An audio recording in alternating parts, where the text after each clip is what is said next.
Welcome to our session entitled Preserving Ugandan Heritage Through Social Media. I am Professor Mary Leigh Morbey of York University and its Institute for Research on Learning Technologies. Let me introduce you to our presentation. Our work relates to our conceptualizing, theorizing, and actualizing of a Web 2.0 architecture for participation for the Uganda National Museum in Kampala in East Africa. First, Maureen Senoga of Kampala and a PhD candidate in the Faculty of Education at York University will give the background of the project development. Following Maureen, I will speak to the theoretical framing and methodologies shaping our work. Dr. Dennis York, a newly completing PhD faculty in our Faculty of Education, will elaborate about the social media technologies we use to build a virtual communal architecture of participation for the Uganda National Museum. Mary Pat O'Mara, who you are not seeing, our project videographer and recently completing a master's degree in our faculty, is behind the camera. Maureen. Thank you. The idea of developing a website for the Ugandan Museum was initiated in September 2007 when I was taking a graduate course, Representation and Visual Culture, with Professor Mary Leigh Morbey at York University in Canada.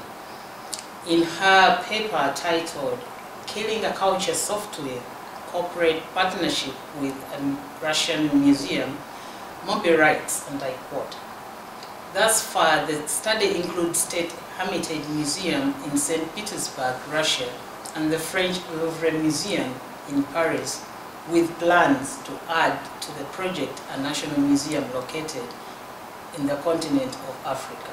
End of quote. The last statement prompted my humble request to have the project in my home country, Uganda. My internet search for the Ugandan Museum yielded no results, and this was confirmation that the website was non-existent. Located along Kila Road in Kampala, Uganda, the Ugandan Museum was founded in 1908. It is the first and oldest museum in East Africa. In 2003, which is this year, the museum will be 105 years old. The museum is in the Department of Antiquities and Museums, which falls under the Ministry of Tourism, Trade and Industry. According to the Uganda National Culture Policy prepared in 2006 by the Ministry of Gender, Labour and Social Development, the department does the following: collect and showcase items of cultural interest, undertake research and documentation of cultural fields, identify, document, gazette and present sites and monuments, conserve and store cultural objects, and carry out educational outreach programs on cultural heritage to schools and communities. Our project is designed to fulfill some of the above functions. Outside the Ugandan Museum was a heritage sites with unique architectural structures that house artifacts of significance and meaning and are connected to specific ethnic groups.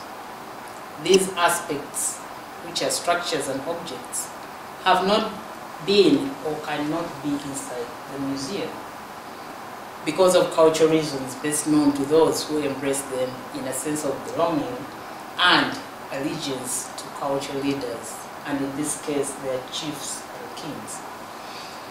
Given that our communication is rooted in oral tradition, and due to the fact that those important information about our heritage are aging, there is need to capture this information now or we lose it.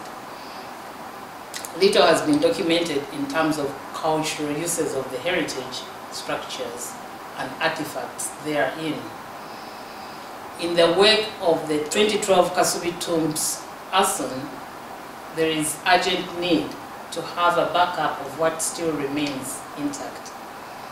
The rationale for introducing Web 2.0 technologies provides a way to record and make available this information in as much detail as possible using applications which Dennis will be talking to later on. This project will enable us build a research base as online sources for the following: accessible primary data, wider dissemination of archaeological knowledge, better publication of a wider range of archaeological data, reuse of existing content, and greater and more meaningful audience engagement. It is important for us to showcase Uganda's heritage locally and internationally for the purposes of sharing information, enjoyment, and education to users of cultural heritage websites, including lifelong learners, subject specialists, school audiences, and other potential clients. The benefits of the participatory web for users go beyond greater visibility of cultural content, where different users may be able to add comments with information about parallels between objects in the museum collection records, heritage sites, and offer sources of references for more precise dating of objects. The museum will be a site for learning from its users and the richness of shared data. Therefore, this comes as a big project involving existing museum staff, researchers in higher institutions and university departments, art, music, and other areas, traditional leaders, elders, and others interested in culture and museum development. The Web 2.0 applications will be linked to the newly created museum website under the direction of conservator ethnographer Abiti Nelson. This will not only allow timely information sharing, but also give accessibility to otherwise unknown Ugandan heritage and allow people to experience the museum through a whole new dimension. It will, in addition, promote education, research, and tourism, since more people, both indigenous and foreign, can visit these sites physically or on the Uganda National Museum website. The suggested sites include Kasubi tombs located in a Kampala suburb, Nyero rock paintings in the east, in Teso region, Busoga Kingdom in the east, Karamoja indigenous people and their art, Toro Kingdom in the west, Ankole Kingdom in the west, and the sites our York University-based research team, working with Nelson, are suggesting to capture and illuminate through Web 2.0 technologies. These sites are accessible and the people are hospitable. Therefore, we do not envisage any challenge in terms of information sharing and recording. This will result in oral recordings and videos as well. Most sites have tour guides who also double as managers and storytellers, whom possibly could be interviewed to elaborate oral tradition and history. In the light of the suggested Web 2.0 project, the following will be done. Dr. Leigh Morbey of York University will travel to Kampala possibly in August 2013, and with the possibility of bringing with her a professional videographer, Mary Pad, to capture the heritage sites, exterior and interior, and record local stories about the sites. Nelson would be directive of and engaged in this work as well. Openness is key to maximizing project intentions, so the site guides need to know in clear terms how they will benefit and can assist the project. If funds allow or if devices can be secured, some of the sites could acquire recorded stories so that visitors can listen to those stories on site even when the guides are away. Cell phones may be a way to communicate the way to of videos and oral stories. There has been a move in Uganda to standardize the types of cell phones used, and we can update data in the light of the currently recommended ones. In this project, we are not reproducing the content of the museum on the web. What we are doing is adding content that cannot be hosted in any other way. Therefore, the museum website becomes a communication platform among the people instead of an authority that passes information in only one direction. This is an invitational international project that engages the community who authenticate shared information about Ugandan heritage. Thank you, Maureen, who has clearly articulated how this work was begun through her energetic, insightful, and persistent request that we come do it. Thank you. She strikingly articulates the Ugandan viewpoint of our work. With this in mind, let me take a few minutes to review the theories and methodologies behind years of planning and working through concerns with the political personnel in Kampala.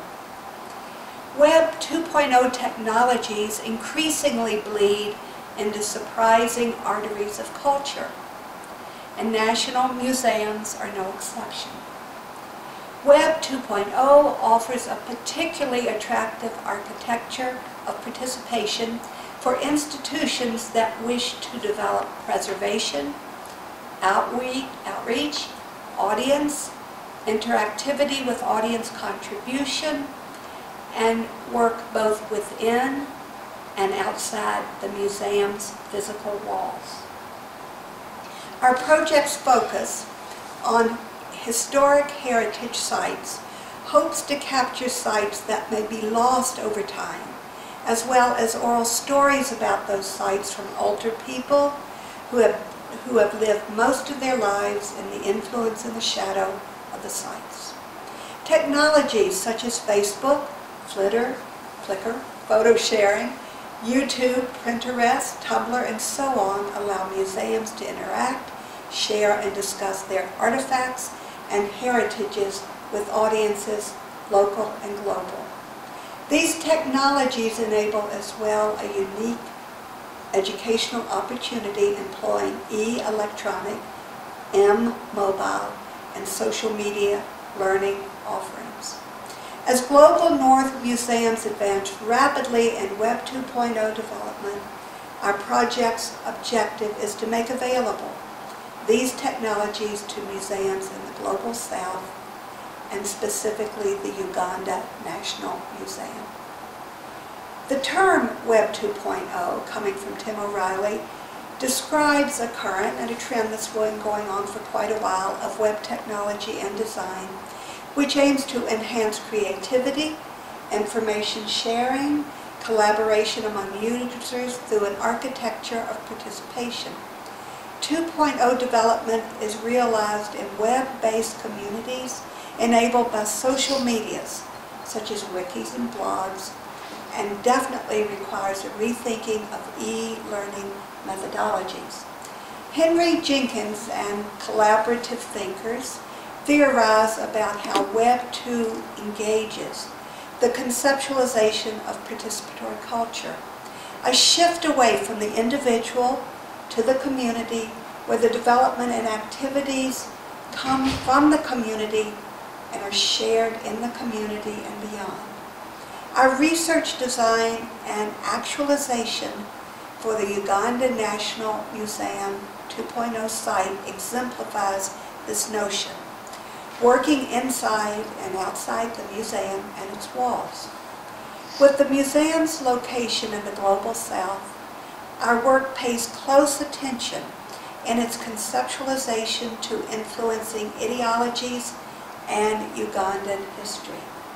The project links the decolonizing notions of Ugandan Mahmoud Mandandi and Linda Tuwa Smith with decipher colonizing viewpoints of Igbo and Morbey, and Robertson's notion of glocal, inclusion of both global and local. The notion of decolonization brings awareness of possible colonization by virtual spaces as the team shapes 2.0 social media spaces for the museum. The work demands critical understandings of and methodologies respecting the underlying assumptions, motivations, concerns, and knowledges that inform research with, for, of, and by indigenous or colonized people. These ideological and historic considerations guiding website conceptualization and design, artifact and oral culture representation, and structural and technological sustainable development offer an approach that may provide Global South museums with possibilities to develop what they envision as important for their museums.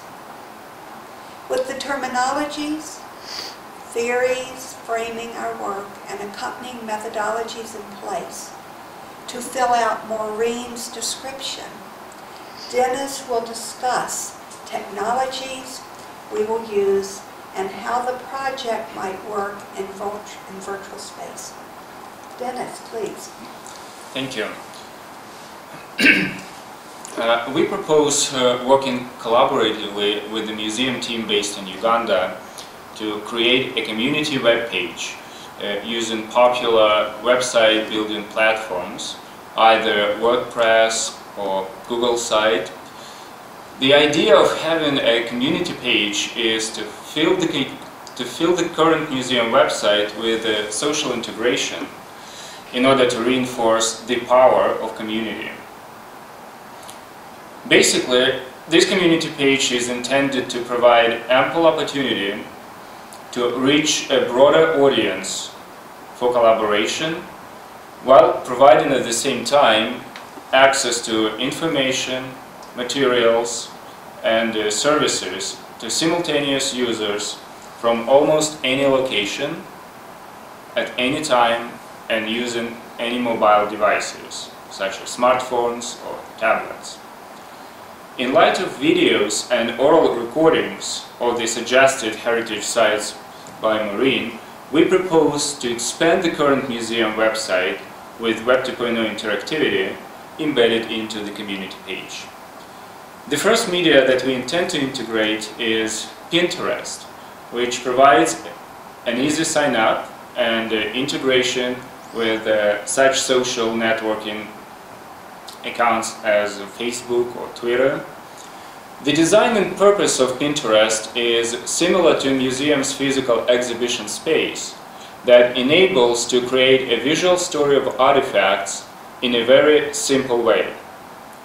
By utilizing the affordances of this technology, the members of local community will be able to engage in showcasing their heritage sites and artifacts, and even share their personal stories using multiple modes of representations, such as text, links, images, photographs, music, and videos. Using Pinterest innovatively can pave the way for engaging the community in meaningful tasks in order to achieve substantial relevance and make a great exposition of the visual segment. For instance, in Pinterest, the users will be able to organize their media objects around a theme, idea, geographical place, or cultural event. The content of these theme-specific groupings can be easily searchable which can give the virtual visitors an insight into other aspects of collected artifacts or recorded stories. Furthermore, Pinterest enables an additional venue for conversation and collaboration among the people who are interested in what the Ugandan National Museum is doing. This approach of informal peer-to-peer interaction will help the museum reach out to and connect with a broader audience beyond the borders of Uganda. By using such built-in social techniques as follow, repin, like, or comments on other people's pins, the Ugandan National Museum will have the ability to attract more traffic to its prime website, as well as to track which artifacts or stories are most popular or relevant throughout the year. The next technology incorporated in our architecture is Tumblr. This is a similar service to Pinterest that allows documenting a story about architectural structures or artifacts in a blog format. That being said, the focus of this media is placed more on a story about the image or video. In our view, the blog format, as a representation of individual voice and community connection, will provide virtual users with a space for reflection, for communicating their thoughts to others, and for exploring multiple viewpoints on culture and its formation in different regions of Uganda. The next technology in our framework is Instagram, which is a photo sharing service. Instagram allows individuals taking pictures of architectural buildings or cultural activities with a mobile phone and transforming them into a professionally looking photograph through easy built-in filtering. Then, these images can be shared instantly on multiple social platforms such as Pinterest, Tumblr, Facebook, Twitter, and other content sharing platforms. Our next technology is Foursquare, which allows individuals to explore and share the location where they have been with others via social networks. Foursquare makes it possible for the museum to list itself on its service, and then it allows to get noticed either by visitors or other museums worldwide and establish a connection with them. In addition, visitors are able to leave their comments about their experiences with the museum and its exposition. In Foursquare, the Ugandan National Museum will be given an opportunity to engage members of local communities in Uganda in a range of participatory activities. For instance, people can identify heritage sites by creating dedicated pages in the Foursquare application. They can document stories about these sites and their artifacts using a built-in commentary function. And finally, users can link these created pages in the Foursquare of the heritage sites to the museum Foursquare page. And the last technology incorporated in our proposed framework is Delicious, which is a great media for regional areas with slow internet connectivity. This social bookmarking technology is considered optional in case if the heritage sites have their own websites and online publications regarding their artifacts and expositions. By utilizing the affordances of this technology, the Ugandan National Museum will be given an opportunity to keep up with current developments at the heritage sites and present aggregated links to their resources on the museum's prime website.